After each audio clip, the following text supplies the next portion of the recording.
Here I have the results of a computational experiment that I did. This is purely computation. I wrote a code in C to look at, say, waves, sound waves, theoretical sound waves, and the x-axis here on this plot is an interval of an octave. So the x-axis just tells you in cents how many, like 100 cents, 200 cents, 150 cents, and so forth.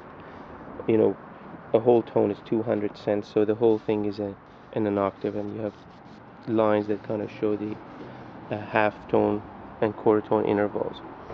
So the idea here is to, if you play two notes of a certain interval, how harmonic or how resonating are they together? How many, like if you imagine two sine waves of different frequencies, if you play them, how many times do they come to the same peak and resonate together? So you're measuring how harmonic, how much harmony you have between two notes of a certain interval.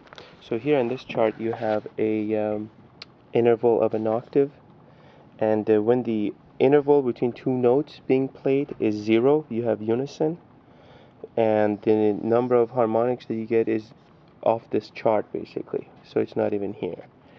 And if you were at an octave, you would also be off this chart, because an octave is not as resonating as unison, but they're both off this chart. But so the next interval is the 700 cents, which is a C to G interval. If two notes are played and their interval is a C and G, which is a fifth, perfect fifth, do, sol, the number of harmonics you get matching is up here. I've scaled it so that the maximum is here and the other ones are off the chart. And then the next one is 500 cents, which is an F interval of a C to F compared to C to G. And this is C to E. And if you notice, basically the tempered E, the chromatic C to E third, major third, is a little bit off from a diatonic one, which you kind of can see here. So if you are not at 400 cents but a little bit less here, not at 400 cents but just a little bit less, you get that peak. And then so that's a ratio of 3 to 2, that's a ratio of 4 to 3 in frequencies, then that's 5 to 4, then 6 to 5, and so forth. You get a whole bunch of intervals. So it's interesting that when you're exactly at G, you get a good sharp peak, but of course as you go slightly off, you clearly sound out of tune and terrible. But here's the A interval, C to A, and so forth. But not all of these peaks are used in Western or Eastern music. Most of Western music basically uses the circle of fifth, which is the C to G interval, and in fact the well-tempered scales on a piano and so forth, they're completely off because they're missing the mark on a lot of these, like the interval of 9 to 8, which is 200 cents. It should be really 210 cents for you to be hitting any of these exactly. But I don't know if you can see, the things are a little bit off. And same thing, that's 150 cents, but there's no note for that. Yeah, there's actually a resonating peak at 150 cents here, but there's no, I don't know if you can see things, and so forth. So, and of course in Persian music you have the interval of 13/12, which is one of these guys at 160 hertz. So, you can't think of harmony as just, everything being a perfect ratio of 3 to 2 or fifth and so forth. And of course the Western music is off anyways when it came to tempering the scale. But on top of that, this is a simple model of sound. This is really assuming sound to be a sine wave, whereas in reality, whether you're playing two notes on a piano versus the same two notes, one on a guitar and one on a flute, an interval that may sound dissonant to you on the piano or on a harpsichord or on a keyboard may not be that dissonant if you hear it on a guitar in one corner of a room, and on a different instrument, completely different instrument, on another corner of a room, with natural sound effects from the room, from the walls and so forth.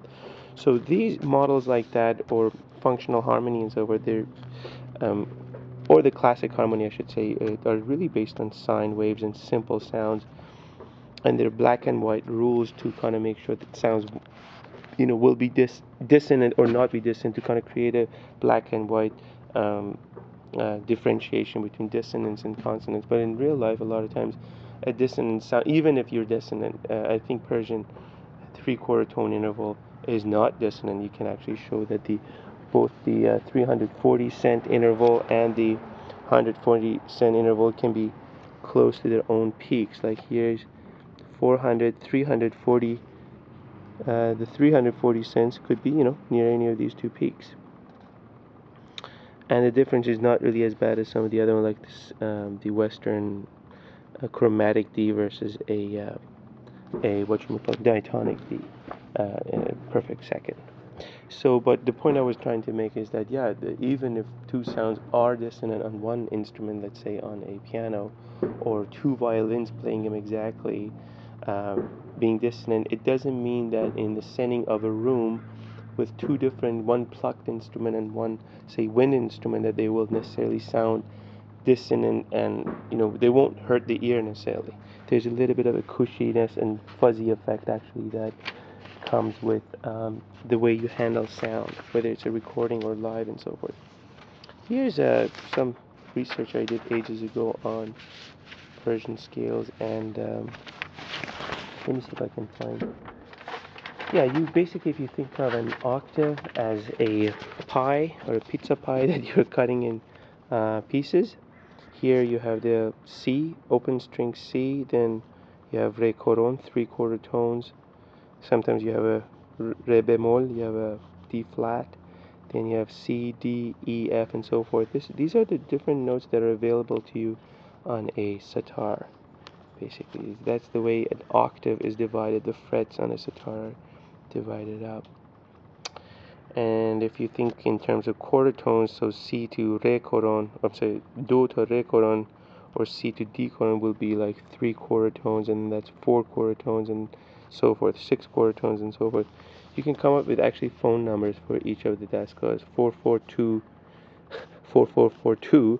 That's the phone number for major scale, which is four-quarter tones, whole tone, half tone, whole tone, whole tone, whole tone, half tone, and so forth for different daskas actually.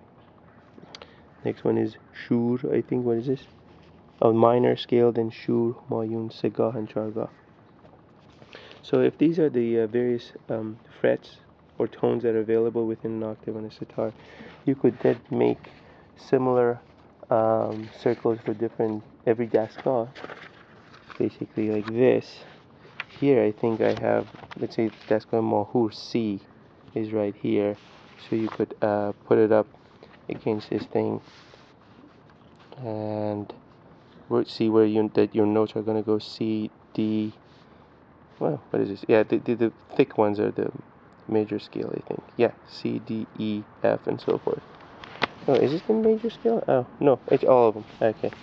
But basically, you can look at different, that's like Homayun, Mahur, let's see. And the bottom one is Segah, and so forth. And in fact, you could make this so that it's kind of accurate exactly. It's not just quarter tones, it's exactly in cents. It could be 210 cents, 220 cents, all the cents, and you could make these kind of exact too.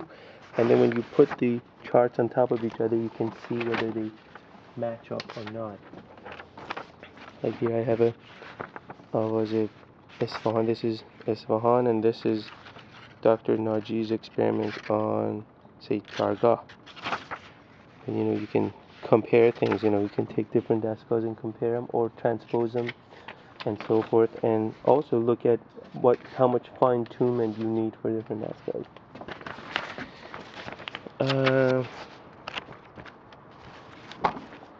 Yeah, let's see if I have more to show you. Yeah, this is dasgah shur, for example. I think here I was doing a simple representation in terms of quarter tones. I didn't have the minute corrections that you need for each tasker. And that's a mahur. You can just cut these and put them on top of each other. And yeah, if you don't understand this stuff, that's okay, because the best thing you have to do in general, you should do, is to train your ears to be able to recognize when an interval is correct or not. And once you have your ear, because the bottom line is how things sound. That's mukhalif, and that's segah. I don't know if you can see these, and so forth. Charga. So that's that. I think that's quite a bit for one day, and I'll say goodbye to you guys and hope this was a little bit helpful. Bye bye.